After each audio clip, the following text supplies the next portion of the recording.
Faulkner in 1927. It was the only stagecoach stop between Jacksonville. The Red House was built by James Faulkner in 1827. It was the only stagecoach stop between Jacksonville and Alton, and it's seen as a tavern and inn and later a school. It was part of our underground. It was part of the Underground Railroad. Our city was known as Hickory Grove until in 1834, when for the purpose of establishing a post office, a group of men met at the Red House to select a name for the city. After much discussion, Dr. Lott, a native of New Jersey, arose and cried out in a genuine Jersey dialect, "I'd like to have called it Jerseyville." The doctor did not get his total wish as the group voted on Jerseyville, not Jerseyville. E.M. Daly was appointed first postmaster. The Red House was built later. The Red House later became part of P.D. Cheney House on North State Street when a new house was built around it. This information came from the book Jerseyville, Illinois, the Red House 1500th Anniversary and School IMC. The Red House was built by James Faulkner in 1827. It was used as cut. The Red House was built by James Faulkner in 1827. It was the only stagecoach stop between Jacksonville and Alton, and served as a tavern, an inn, and later a school. It was part of the Underground Railroad. Our city was known as Hickory Grove until in 1834, when for the purpose of establishing a post office, a group of men met at the Red House to select a name for the city. After much discussion, Dr. Lott, a native of New Jersey, arose and cried out in a genuine Jersey dialect, "I'd like to have called it Jerseyville."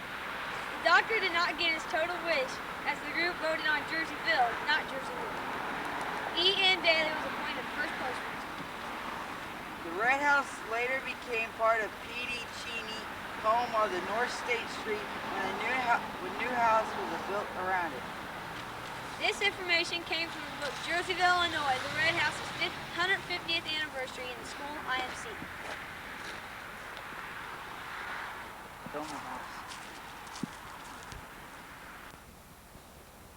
Hi guys.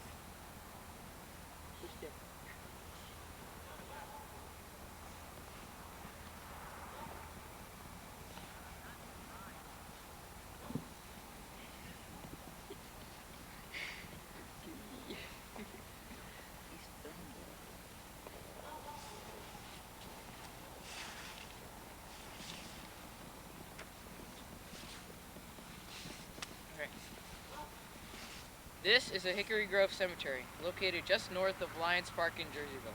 When it was donated, it was located just behind the Red House, as Nathan and Brian told you. It was given to the city in 1841 by Arintha Conover, but burials had been done for some years previous. The land had been sold to Mrs. Conover by a Mr. Carpenter, who sold it with the condition that 2 acres be set aside for a private cemetery. The cemetery was never laid out in rows or organized in any way, and while it was still in use, it stayed in poor condition, causing many residents to protest its use. On Thanksgiving Day, 1853, Reverend Grosvenor presented a speech asking one of the richer residents of Hickory Grove to donate some land for purposes of a new cemetery. Shortly after, arrangements were made for a suitable cemetery just outside the city limits by Master Adams, Morian, and Blackburn. The land was purchased by the city January 8, 1853. The old cemetery was cleared of tombstones and other items. All the tombstones were pushed into a pile, and some people came and got them and used them as stepping stones for their gardens and walkways. This tombstone was found by Mr. Robert French and loaned to us. And it reads, Laura A., daughter of S.T. and L.C. Biggs, born August 17, 1862, died December 3, 1862, age 3 months, 13 days. Now, here's Jake to tell you a little bit about the monument. The Genealogical Society is attempting to raise funds to put a monument on the cemetery. The monument will be for the people buried in the cemetery. It will be on the hill in Lions Club Park. There will be a contest held to decide the exact design of the monument. We may show a picture of a pioneer family with an ox-drawn cart, and will probably have plaques containing names of the people buried there. There will be 12 to 15 feet tall at least. There will be a fundraiser held to raise money for it. The fundraiser will probably be at high school. Lens. Alright, go. Here's what we did. I'm Tim Ryder, and I did the part on the cemetery. I'm Jake Warford and I did the monument. I'm Scott Evans and I ran the camera. I'm Brad Ford and I did the part on the Sheen House. I'm Nathan Hill and I also did the part in the Red House. I'd like to thank Mr. Robert French for donating all the information and the tombstone that he found. So thank you very much. Cut. Okay. Push record. Push your thumb. This is Channel 1 News signing off. Push your thumb. Good night. I did. No, I think we got it. That's A little bit. Start again. That's a wrap.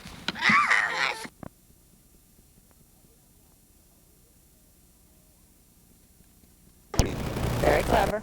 Anyway, this is the closing weekend of the Olympics, and it includes the gold medal games in basketball. It's tonight for the men, tomorrow for the women.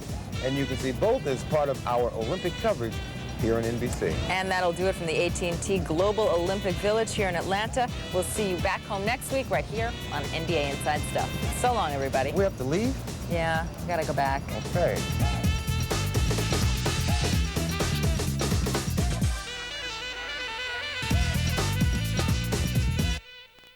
Imagine aliens invaded America in 1947. Imagine everything you know in history is a lie. Saturdays this fall, you will stop imagining and start believing. Dark Skies, The Storm is coming to Saturdays this fall on NBC.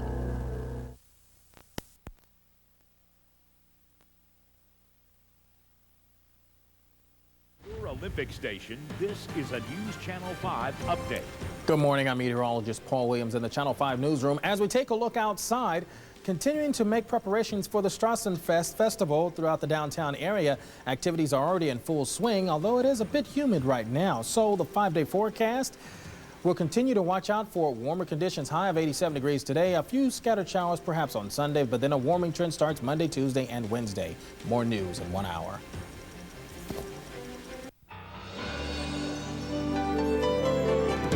Today's Olympic coverage on KSDK is brought to you locally in part by Boatman's Home Equity Credit Line, the smart way to get money. By Mazda, experience cars and trucks built with a passion for the road. Mazda. And by Southwestern Bell, for all your communication needs. Yes, it's that simple.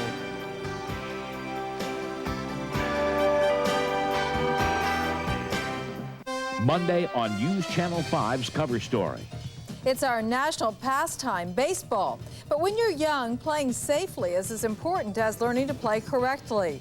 Monday on Cover Story, Mike Owen shows us what's being done to cut down on the number of injuries to children on the ball diamond, from new equipment to simple changes in how the bases are put down. Cover Story, Monday at 10 on News Channel 5, where the news comes first.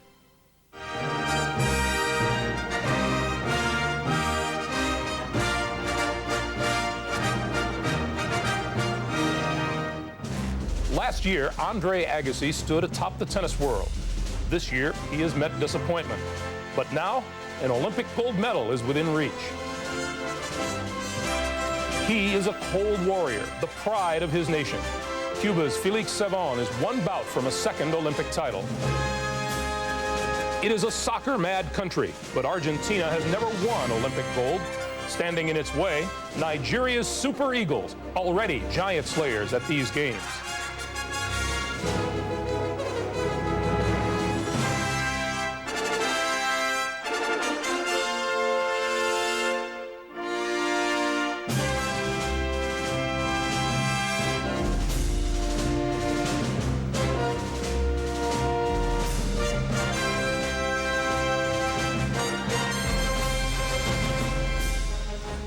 The games really are simple. The urge to display strength, an urge even a child can understand.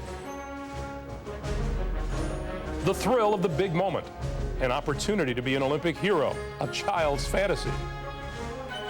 And maybe the simplest thrill of all, the thrill of running. Well, at least of jogging.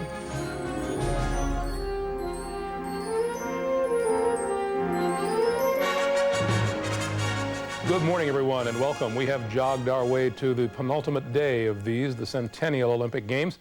I'm Greg Gumbel. Tomorrow, the Olympic flame will be extinguished, closing the games of the 26th Olympiad and beginning the four-year countdown to the Games of the year 2000 in Sydney, Australia. But here in Atlanta, there are still 2 days of competition remaining, 2 days devoted primarily to gold medal games and gold medal races. Coming up today, we will have for you the gold medal match in men's tennis with Andre Agassi and Sergi Bruguera, the Olympic men's soccer final between Argentina and Nigeria, gold medal round boxing featuring Cuban heavyweight Felix Savon, and rhythmic gymnastics. Let's check in around the games, beginning at Stone Mountain with our top-seeded mixed doubles team, Bud Collins and Mary Carrillo. Thanks, Greg. Andre Agassi today, and he's been having the kind of season that Michael Dukakis went through in 1988. But in Andre's case, Mary, he has a chance for salvation today against the ungainly Spaniard, Sergi Bruguera. Yeah, and I think he can really do it, Bud. It would be a nice thing to see because for most of 1996, Andre Agassi has not played anywhere near his best ball, the kind that won him 7 titles last year, including a major, the Australian Open. But isn't Andre a little lucky that a lot of his leading rivals didn't show up? I think that's true. 7 of the top 10 men elected not to play here at the Olympics, and it was largely by choice. But Andre has taken this opportunity to get his game back. He's struggled. He's had a couple of very tough matches, but these 12,000 fans have been screaming for him every time he has walked on the court, and he is just very, very pumped up. I'd be surprised if he didn't win the gold today. So you're picking him, and now let's go to men's soccer with Jim Donovan and old Mr. Corner Kick himself, Seamus Mallon. Thank you and welcome to Sanford Stadium on the campus of the University of Georgia, where later on this afternoon it's the men's gold medal soccer match, and it will be played in front of a sold-out crowd as it's Argentina and Nigeria. Seamus, no surprise that Argentina is here. They were expected to be strong, but Nigeria pulled off the stunning upset of this tournament when they beat Brazil in the semifinals. Well, Argentina indeed expected to be going for the gold. Their team is full of World Cup stars. They're using the Olympic Games as preparation for the 1998 World Cup. Now, Nigeria, to soccer fans, are a well-known team emerging out of the strength of soccer now in Africa. But sports fans in general know that Brazil are the gods of the game. So if you can knock them off, as Nigeria did in sudden death overtime, you are making a statement that this is a team to be taken very, very seriously, and Argentina will be worried about them. Neither Argentina nor Nigeria has ever won the gold medal in soccer, so we'll have an Olympic first here later on this afternoon. Now let's check in with boxing and go to Marv Albert and Al Bernstein. Well, the big story today in boxing, again, the strength of the Cuban team. They have placed 7 in gold medal bouts here in Atlanta, and Al, today we will see 2 of Cuba's best. Juan Hernandez, the welterweight representative, has been spectacular. We came into the Olympics with people talking about Ariel Hernandez, their 165-pound representative, but Juan has dominated, a good bet to win the gold. Felix Savon, the 5-time world champion, defending Olympic champion, takes on David Difiban in what might be an easier match than some expected for him. He is a very good bet to win gold today. So Cuba extremely impressive. They've gone 7 for 7 in the semifinals. Now let's go to rhythmic gymnastics with John Tesh and Elfie Schlegel. The jumping, twisting, and tumbling are over for a while. It is time for rhythmic gymnastics, a sport that has gained great acceptance on the world stage, but not so much here in the United States until this morning. Witness on the cover of the New York Times coverage of Spain's gold medal in group yesterday. Today, it is time for the individual all-around, the semifinals, Elfie. Well, John, it's a lot less about full twisting, double backs, and sticking the landing. These rhythmic gymnasts have more to do with the artistry of the sport and the relationship that they have with the apparatus. And remember, the top 10 from today's competition move into the finals. Well, Jessica Davis, the lone American, was eliminated in the qualifying round, so it's going to be a battle between the Europeans and the Eastern Europeans, which is usually the case in this sport. Tough athletes, and they have dominated the sport for a very long time. We should watch for 2 Ukrainian gymnasts, but I think the sentimental favorite is Maria Petrova of Bulgaria. Her country has never won an individual gold medal. Okay, rhythmic gymnastics coming up, but first let's send you back to Greg Gumbel. All right, thank you, John. Thank you all. We'll be checking in at the rhythmic gymnastics competition and each of the venues we just visited throughout this day. The biggest sports question at the games today remains, will he or won't he? When we left you yesterday, we mentioned the possibility that Carl Lewis might run in the final of the 4x100-meter relay tonight. He didn't run in either of the first 2 rounds yesterday, but since the Americans used the same 4 runners in those rounds, the U.S. can substitute 2 runners tonight. Carl Lewis is eligible to be one of